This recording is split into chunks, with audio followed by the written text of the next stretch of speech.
My name is Ayan Elmi. I have a 13-year-old who was diagnosed with autism about 7 years ago at Seattle Children Autism Center. My journey with Zach, honestly, is has been very long. He was my firstborn, and I had him at 19 years old. So I honestly didn't know much about children, let alone any form of neurotypical disabilities outside of physical and cultural differences and everything. I've never really heard of autism before. So when I had Zach, he was a preemie. He was born very early. So a lot of the delays were blamed on him being early born and the fact that he was only like 2 pounds and 12 ounces and he was in the hospital for almost 3 months. And even when he came home, he was smaller than babies that were born that time, even though he was older than them like several months. So it took us a while because we had to go to physical therapy because Zach couldn't crawl. He didn't know any of the typical baby stuff. He wasn't looking at me.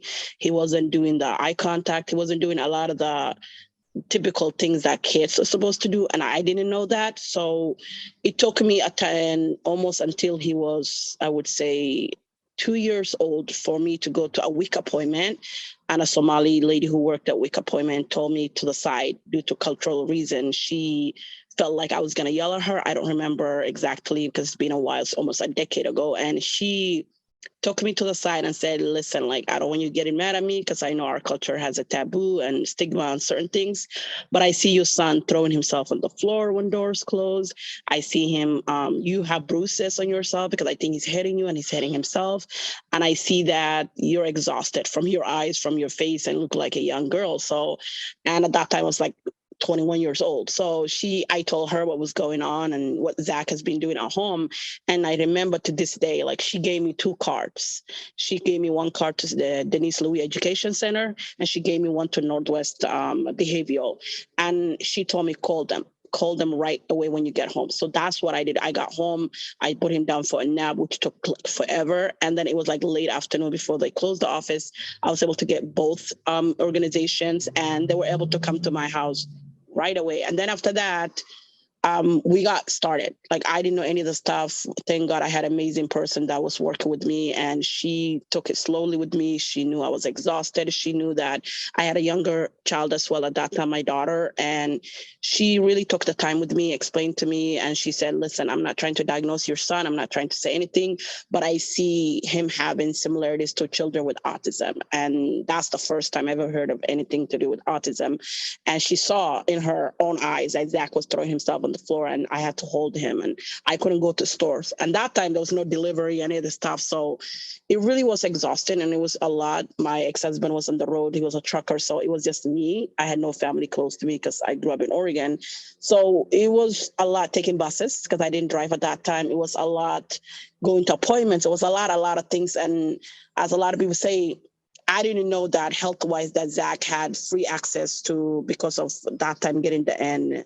Him getting insurance and him needing a lot of things that he was able to take taxis, medical taxis. I didn't know any of that stuff. No matter how many times I asked for it at the doctors, no matter how many times I told them about the stuff I saw at home, nobody ever took me to the side for the 2 years that he was a baby that, hey, like we are doctors, we're professionals. This is what we see from your son. You might want to do that. It took Zach to be 2 years old for him to get not diagnosed, but for him to go to physical therapy. Like we went to appointments, but nobody really gave us a reason for him to go. So he started going to physical therapy like at 2 years old because he didn't really walk. I had to pick him up. He was just throwing himself on the floor, like crawling, but not really crawling. So everything he was way behind, like, and not just educational wise, but also physically, mentally, he was a lot of things behind from what they were saying.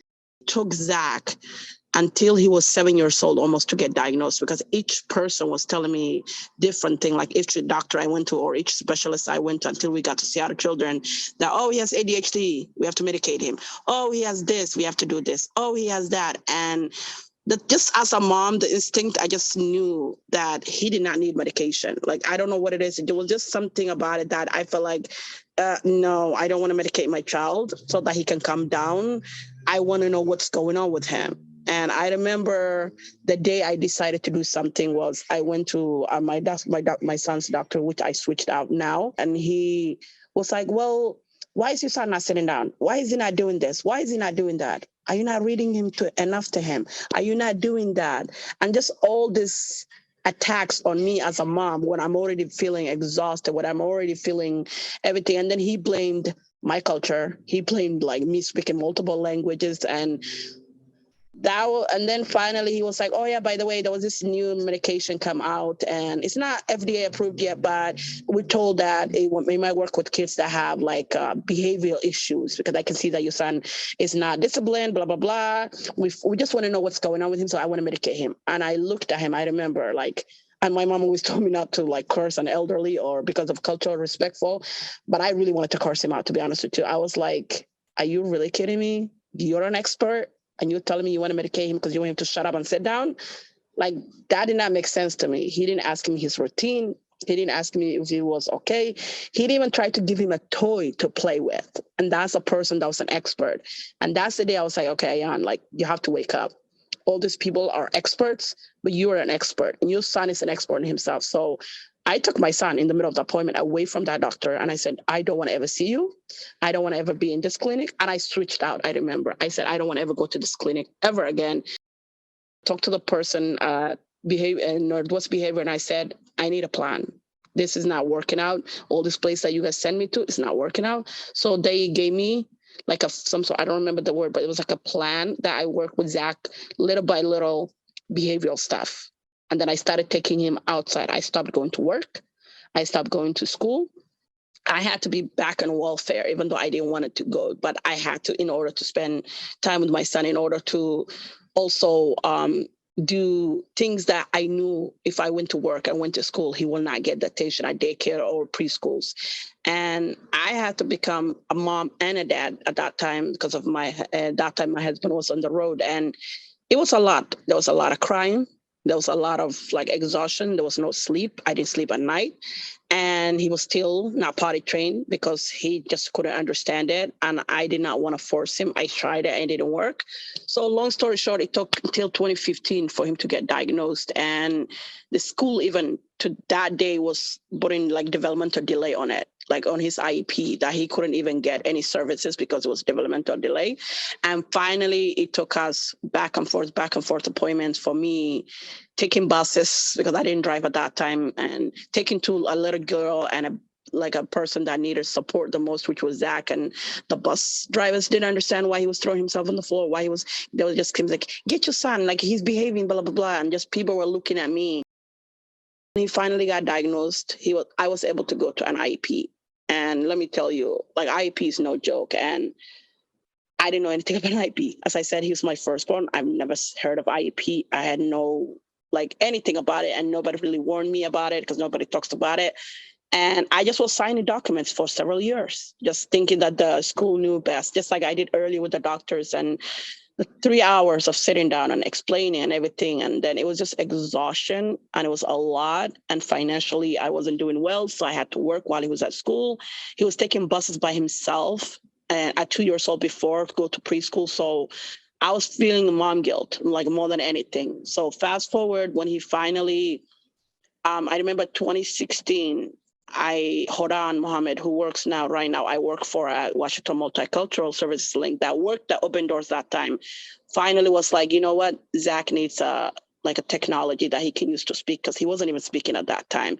So we got a computer for him to use to speak. And I started learning sign language during that time, so he can tell me, and I can know his needs without me always speaking for him, because I also wanted him to be independent, because you never know, like, life is too short. So I didn't want him to depend on me or any other human being. So I had to learn sign language. Like, I still remember some things, but that time I had to fully learn, like I couldn't do anything else.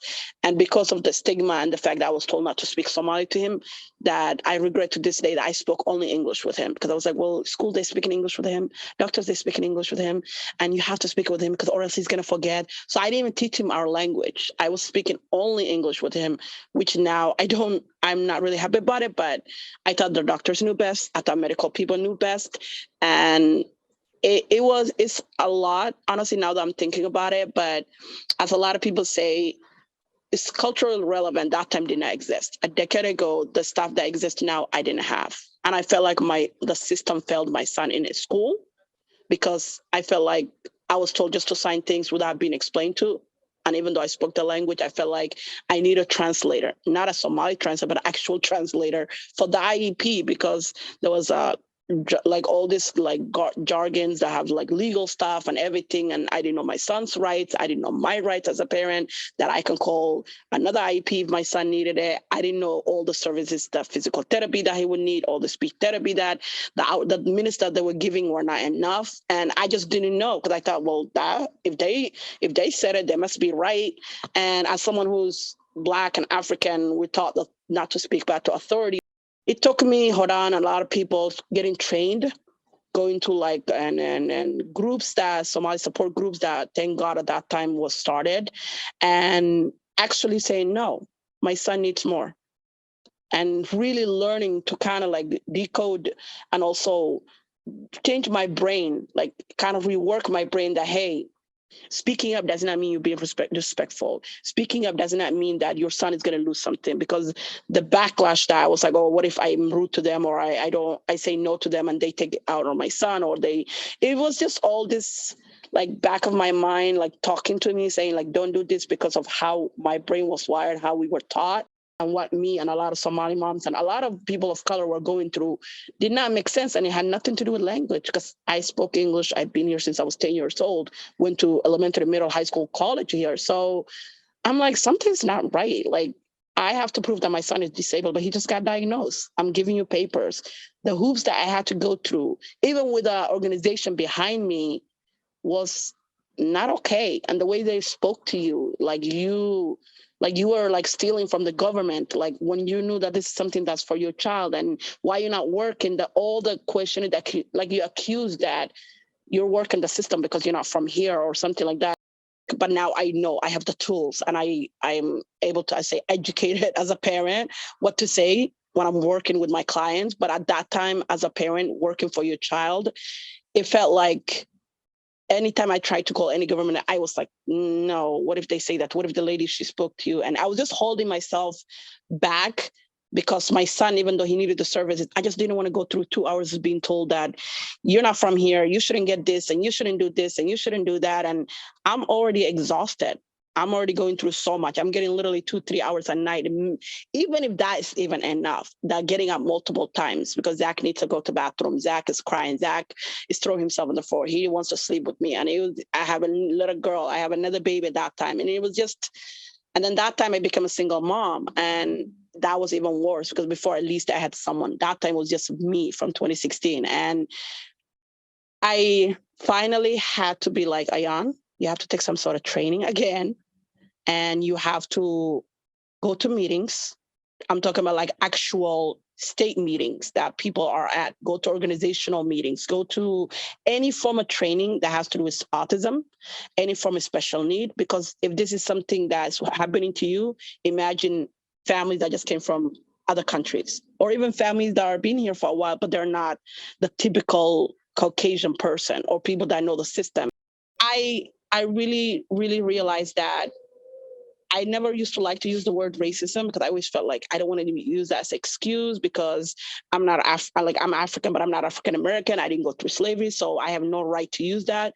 But I really realized that there's so many barriers that are against me and people that look like me, not because of the color of our skin, but I wear hijab. And my religion, the first thing people think about is terrorism, and they think about a lot of stuff that is stereotypical. And many times I've been to meetings that is fighting for my child, or go to things, my education is brought up, or, oh, you speak English very well. Oh, you know this, like that is a compliment, but it's not. And learning to really say, okay, any place I'm at, I have to also not only step for my son, but I also step for anybody that's in my position, that I have the privilege, that I had to realize that I have a privilege, that I'm able to connect with certain organizations. I went through that time with certain things that people didn't go through right now, the 2022. And to really say, you know what? I need to start a support group, not me personally, but a group in an organization that's specifically for new moms and new dads. Because that time was telling moms and new moms and dads, no matter what language you speak, to learn the system. And I remember Horan and I and another group, we wrote a book in Somali, and I believe Spanish, if I'm not wrong, and English, of basically the how-to guide from start to finish of what we knew. And each person gave like their view, like, because everybody goes through a different journey. I had to learn that my journey is not the same as everybody, but we're all in the same boat in some ways because we all have children with disabilities. And the system, as many people say, they just think that, oh, you're not getting services. It's not just that. It's also the way you're treated, the way you're spoken to, the fact that I can be a DDA client, my child can be a DDA client, or if someone, a self-advocate can be a DDA client, and someone can give you 20 hours, even though you have more needs than anybody, and someone who's walking and maybe has less needs can get 100, all because of the way they speak, the way they look like, and who's behind them. And that really frustrated me, because when my son first got hours to someone to have like a caregiver to help me, because it was a lot for me to do with 3 kids and trying to do a lot of things and supporting as a single mom, as I said earlier. I realized that the hours that Zachy was getting and the fact that I had to hold his hand and his caregiver had to hold his hand, I couldn't find a caregiver, first of all, because how much small hours I was getting. It wasn't enough for someone to have a life.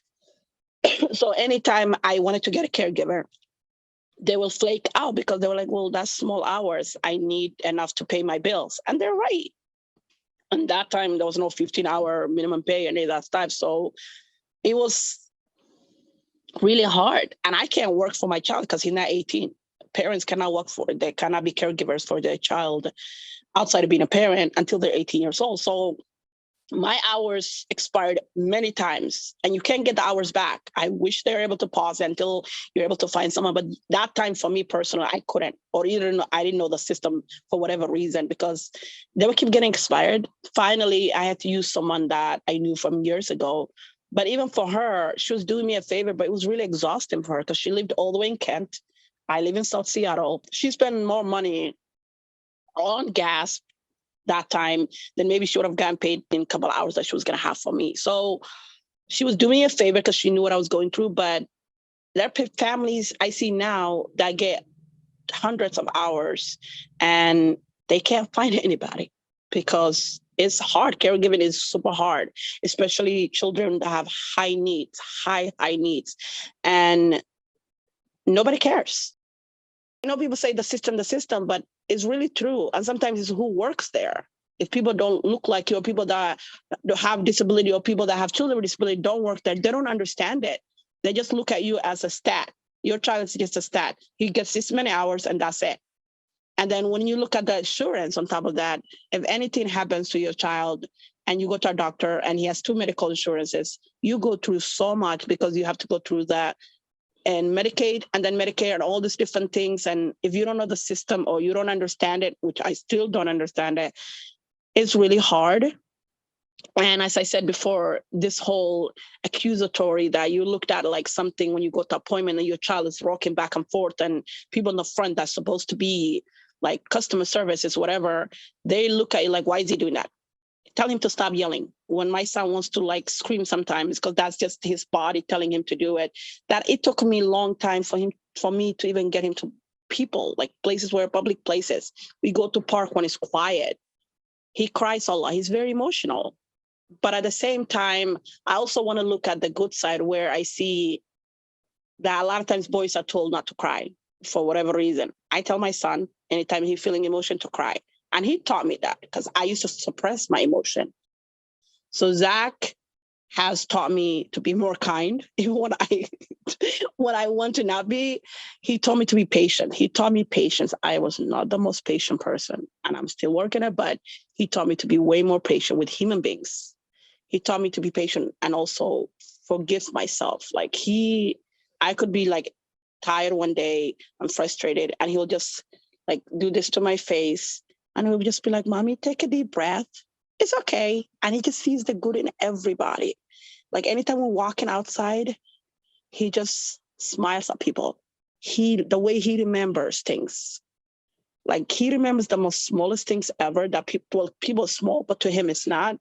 He remembers if you had a good day one day and something good happened to you, he will remind you. He'll be like, Mommy, you remember? Like if I say, oh my God, I never did that. He's like, no, you did that day. Like he will remind you the good things that you've done. And every day he comes up to me or people in my family and friends. And he has this ability to make people laugh when they want to cry. And this ability to, as I said before, see the good in everybody. I feel like we have to talk about it. The stigma of like you not wanting people to hear your son, or you hiding your child because you don't want people to talk about you, not necessarily your child, but yourself, that, oh, like if my son is this way, maybe people are going to blame me. And that took me a long time, to the point where one day I'm like, you know what? Forget about it. If Zach was playing bubble fake imaginary friend, I was going to do that. If Zach was going to wear pull up and diaper, I was going to show him to wear adult one so he feels comfortable. If Zach was going to walk around and just look upside, like around, as long as he's safe, and just look at the sky and point to things, I was going to do that with him, because I wanted him to know that I'm not embarrassed by him. I am down what people care, like what people are thinking. I don't care anymore. But that took years, though. That took me 7+ years to get to that point. And there are times still that I catch myself telling Zach, shh, quiet, because he wants to talk a lot. But then I'm like, nope. I have to catch myself, be like, nope. As long as he's not yelling, as long as he's being respectful, he can do whatever he wants. My son has still to this day is on waiting list for behavior therapy. What is it, 8-9 years behavior therapy? He's on waiting list that was on speech therapy for the longest time. But then there are people that just get it right now because of the insurance they have, because of the way they're able to pay, or because of what they know, or the fact that someone can say, well, I will sue you, blah, blah, blah. Like the school system, when I hear families saying, oh my God, because a lot of our families don't know how to say that. They cannot say that, not because they can't afford it, but also because they don't think they're going to win, because they know that whoever is going to be in the jury or whoever is going to be in front of them is not going to look like them. It's not going to understand their situation. And not only that, there's a big government or system against just one person. The way what you say and what you know and who you know works. Whereas a lot of our families are immigrant, they're worried about the next meal. They don't want to get into school. If they fight with the school, they're afraid their kids are going to get taken away. That's what's put in their brain. Their kids are going to get taken away. If a child with disability gets hurt, like I remember my son at school fractured both of his wrists. And we went to Seattle Children, another hospital. I don't remember exactly, but when we left Seattle Children, we had to go to another place just to have his fracture back and stuff like that, and the cast. And I remember, even though it's on the system, even though he fell down at the school, even though I wasn't there, guess who was told, well, we have to let the family service people know that this many times that this kid have broken something. And I'm like, well, he's breaking at school. It's not in my house. You can see it. Everything that has happened to him is at school. And also because Zach, the way he walks and because of his sensory, he doesn't hold things certain way. So he falls down. Nope. Nobody wanted to listen to that until my son's teacher had to really like tell them off in a way that I couldn't do it. So when I say that is a system, it's not just about DDA, it's not just about SSI or all these other things. It's everywhere that a person of color goes to, there's a barrier. And then when you don't have a language interpretation for those families, and you basically look down on like, well, you should have learned English because it's America. What do you think? Do you think those families are going to ask for services? Because it took me a long time to ask for services because of people speaking to me this way, even though I spoke the language, but because we didn't know the system, because we didn't know where to go or who to go to. And we didn't have a threatening, whatever, sue, I'm going to sue you. And if you spoke up or you were yelling or you were mad, even though another person, different culture than you or color than you was yelling, they were not looked at as the angry Black woman, but you were looked at a certain way, or the angry person of color. And that whole system that people go through and they don't understand, and then nobody gives them. Like nobody told me when I'm getting DDA service that my son could get another waiver, that, hey, your son is eligible for this, or your son is able to get this. Nobody's going to tell you that. But for whatever reason, another family gets the same thing. So when people say don't use racism, how else can I do that? If a person that has, same diagnosis as your child or their child, and you guys are in the same programs and everything, but they're getting double, triple, like more hours than you, or more money than you, or more everything service than you, but your child also need it, and they go same class, same everything. Like, how else do you want to look at that? This is not something we're begging for a hand out and saying we need this because this is just something we just want to hoard. It's what our kids need. It's what our babies need. And it might not be something you're familiar with or something that is quote unquote taken from the government. It might be that to you, but to us, it's a little peek of what you're seeing. That's our whole day. The good, the bad, the ugly, everything. That's what families are going through while also raising other children, while also trying to be present parent, while also mentally not deteriorating, because some days are exhausting. Some days you just lock yourself in the bathroom and cry because it's a lot. But you also don't want to show your child that this is having a hard time on you, because you don't want your child to think that they are a burden, but they're not. They're God's gift, as I said before. But it's hard as a parent to go through that. And then children going through that, your child seeing you fighting for them, they don't understand, and someone talking down on you, and you teach your children to stand up for themselves, but you can't do that, because if you do it, you're afraid that you will lose services, or that person might put something in the system and your child might not get. So you have to keep quiet. And then when you're a Black person and person of color, you have to do that way more. That's why when I go to meetings, sometimes I don't speak as much, because I don't want to be that talkative person all the time. And I don't want to be that person that every Black person of color, whatever thing, you're the one who's speaking up. It's not a bad thing to ask for help. It might look like it, but please, please ask for your help, because your child has a time, everything has a time limit on it. Your child, every day that you're not able to do that, or every day that your child's not getting those services or those things that he needs, he's falling behind, and he or she are gonna lose a lot. So kick every door you can. Any barrier that's in front of you, try to get to another side. Yes, it will take really long time. You will want to give up billion times. I'm telling you, you will cry like tears, like a river of tears. But at the end, you'll see that stuff that you went through, the progress in your child, in yourself, and you'll be like, "Ooh, that was a lot, but that will help someone else." So I hope this helps next family, and I hope I'm able to even give one person a hope, because I know families that have done that for me and people that have done that for me.